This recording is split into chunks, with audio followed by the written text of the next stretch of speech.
L'accent a été mis sur le dialogue politique et la mise en place d'un comité ad hoc sous tutelle du Premier ministre. Le porte-parole Jean-Marie Doré, au sortir de la rencontre, s'est exprimé au micro d'Isidore Nanamou. À ceux qui savent attendre. Les Guinéens ont attendu depuis longtemps que s'amorce entre les partis politiques agréés légalement et le chef de l'État. Certains croyaient toujours que le dialogue aura lieu, d'autres ont douté, certains ne croyaient plus.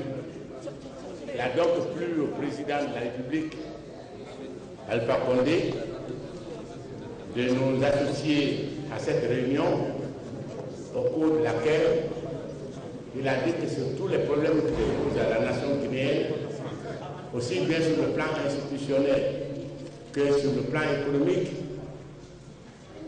il parlera toujours avec les partis politiques qui sont agréés pour que chacun donne son avis. En dernier ressort, il décide. Sur les problèmes immédiats concernant le processus électoral, il nous a annoncé qu'il a mis sur pied un comité de dialogue. Ce n'est pas à lui de fixer les modalités, cela revient au ministre de l'administration du territoire, sous l'égide du Premier ministre, et que nous nous rencontrerons pour parvenir à une décision consensuelle. C'est un énorme pas qui a été fait. Chacun a souhaité que plus jamais la démarche ne s'interrompe. Et il y a eu une ambiance de compréhension mutuelle. Et je crois que c'est la meilleure voie pour la Guinée de sortir des ornières et du doute. Je marque ma satisfaction, je l'ai dit dans la salle, et je crois que personne n'a élevé de voix contraire pour que ce qui aurait dû être fait depuis si longtemps se fasse maintenant rapidement, afin que notre pays renoue avec une démarche qui mène vers le renforcement de l'unité nationale et du développement. C'est ce que j'avais à vous dire. Il appartient à la presse, tout en étant critique comme c'est son devoir, d'encourager les acteurs et le chef de l'État et son gouvernement à persévérer dans cette voie de contact permanent autour des grands problèmes qui interpellent notre pays. Je vous remercie infiniment. Comme vous venez de le voir, le président de la République s'est donc entretenu avec les leaders des partis politiques au menu des échanges, la recherche de solutions concrètes pour la finalisation de la transition. Pour plus de précisions, je vous invite à suivre ce reportage de Sanassi Keita. L'offre du dialogue renouvelée par le président de la République aux partis politiques guinéens pour un entretien inclusif, franc et constructif dans le souci de trouver des solutions aux différents problèmes qui se posent commence à trouver du chemin. Nous sommes donc au Palais Sékou Touré ce mardi 15 novembre 2011. Il est 15h GMT, l'heure qui rentre désormais dans l'histoire de la Guinée. Sur invitation du président de la République, professeur Alpha Condé, les leaders des partis politiques de notre pays commencent déjà à rallier la salle de réunion du palais de la présidence de la République. Tous sont venus discuter de la situation politique actuelle du pays afin de trouver de véritables pistes de solutions pouvant justement déboucher sur l'organisation des élections législatives, communales et communautaires, libres, crédibles et transparentes. Le tout dans le but d'arriver à une réconciliation nationale pour une Guinée unie et solidaire, résolument tournée vers l'avenir. Après plus de 3 heures d'horloge de discussions entre ces acteurs politiques du pays et le président Alpha Condé, entouré de ses cadres de la présidence de la République, les résultats issus de cette première rencontre semblent satisfaisants. La sagesse dit que l'avenir appartient à ceux qui savent attendre. Les Guinéens ont attendu depuis longtemps que s'amorce entre les partis politiques agréés légalement et le chef de l'État. Certains croyaient toujours que le dialogue aura lieu, d'autres ont douté, certains n'y croyaient plus. Il a donc plu au président de la République, Alpha Condé, de nous associer à cette réunion au cours de laquelle il a dit que sur tous les problèmes qui se posent à la nation guinéenne, aussi bien sur le plan institutionnel que sur le plan économique. Il parlera toujours avec les partis politiques qui sont agréés pour que chacun donne son avis. En dernier ressort, il décide. Sur les problèmes immédiats concernant le processus électoral, il nous a annoncé qu'il a mis sur pied un comité de dialogue. Ce n'est pas à lui de fixer les modalités, cela revient au ministre de l'administration du territoire, sous l'égide du Premier ministre, et que nous nous rencontrerons pour parvenir à une décision consensuelle. C'est un énorme pas qui a été fait. Chacun a souhaité que plus jamais la démarche ne s'interrompe. Et il y a eu une ambiance de compréhension mutuelle, et je crois que c'est la meilleure voie pour la Guinée de sortir des ornières et du doute. Je marque ma satisfaction, je l'ai dit dans la salle, et je crois que personne n'a élevé de voix contraire pour que ce qui aurait dû être fait depuis si longtemps se fasse maintenant rapidement, afin que notre pays renoue avec une démarche qui mène vers le renforcement de l'unité nationale et du développement. C'est ce que j'avais à vous dire. Il appartient à la presse, tout en étant critique comme c'est son devoir, d'encourager les acteurs et le chef de l'État et son gouvernement à persévérer dans cette voie de contact permanent autour des grands problèmes qui interpellent notre pays. Cette première rencontre avec les partis politiques agréés dans notre pays augure de l'espoir, avec la volonté exprimée par le chef de l'État, professeur Alpha Condé. Un grand pas en avant pour un lendemain meilleur de notre pays. Restons toujours au Palais Sartoria pour signaler qu'au terme de ces échanges fructueux qui sont déroulés bien évidemment dans une atmosphère de fraternité, les leaders politiques ont exprimé leur satisfaction par rapport à cette main tendue du président de la République. On les écoute au micro de notre reporter Isidore Nanamo. Le président de la République a exprimé sa volonté politique d'instaurer un dialogue permanent entre lui et les partis politiques, d'associer les partis politiques, ses collègues des anciennes forces vives, à toutes les décisions importantes concernant l'avenir de la nation.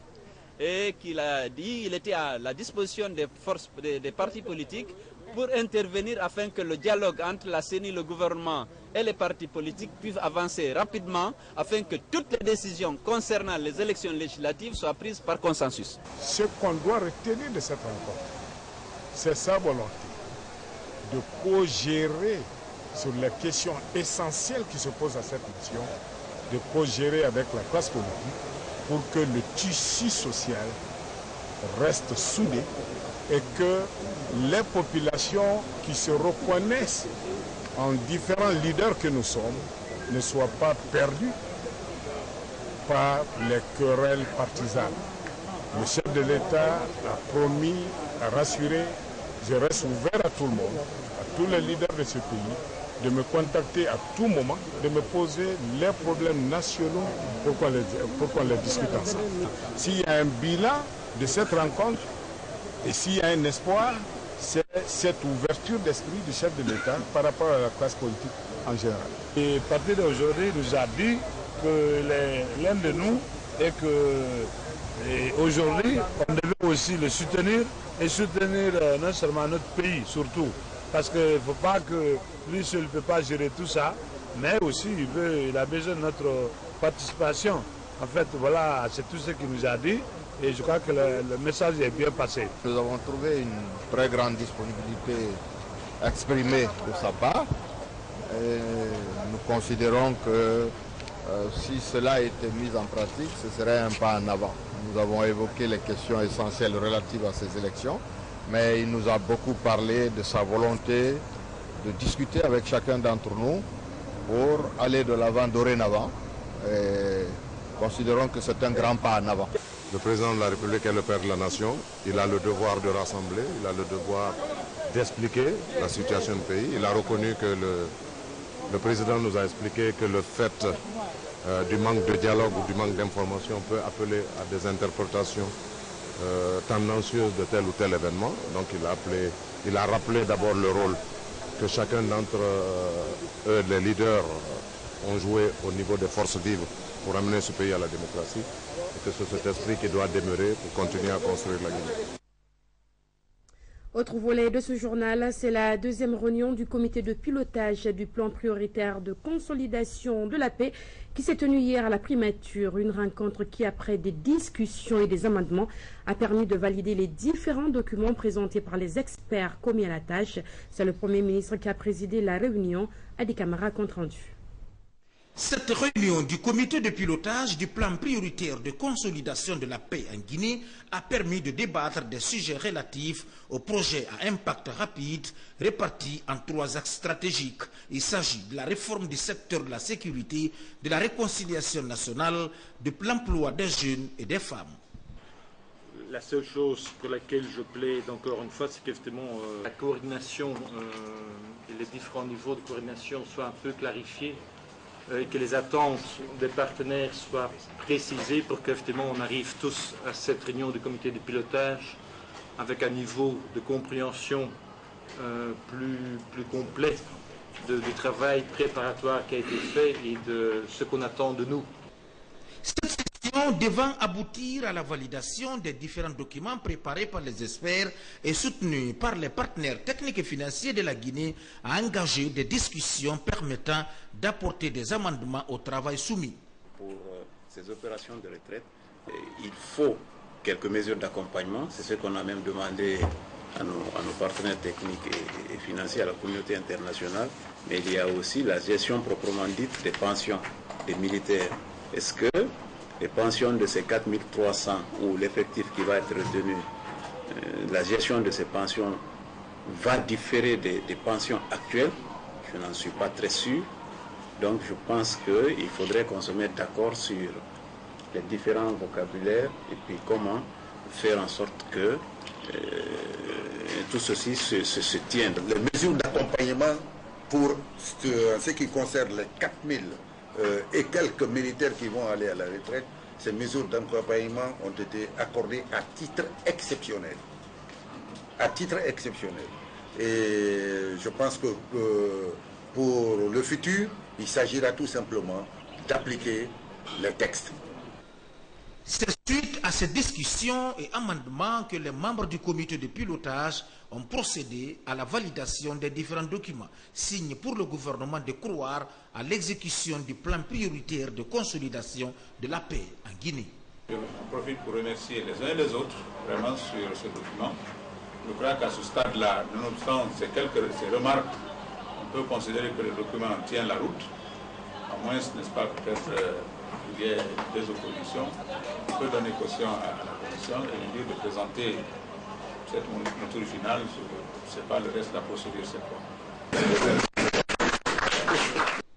Avant cette réunion, le Premier ministre Mohamed Seydou Fofana avait conféré avec les ambassadeurs de l'Union européenne accrédités en Guinée. Objectif, discuter des voies et moyens permettant d'aller vite aux élections législatives et dans les conditions les meilleures. Le premier convoi des pèlerins vient de regagner Conakry, parmi eux la première dame de la République, Haga Guéné Kabakonde. Pendant un mois, ces pèlerins ont prié pour la paix et la quiétude dans notre pays. Pour plus de précisions, suivez ce reportage d'Ali Badra Kandé. Plus de 7000 Guinéens étaient sur les lieux saints de l'islam. Ils sont appelés pèlerins. La première dame de la République était aussi à ce rendez-vous de haute portée religieuse. Après un mois de pénitence et de prière, les Guinéens commencent à regagner leur pays. C'est le premier convoi. Tous disent avoir vécu de meilleurs moments.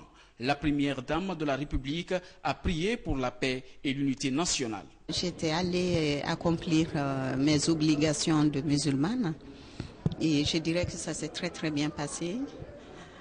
C'est vrai que la Mecque, c'est un lieu de recueillement, de prière, et c'est absolument ce que j'ai fait. Chacun était préoccupé par l'unité nationale, donc faisait la prière dans ce sens-là, et il y a eu des lectures de Coran. Le Premier ministre a, au nom du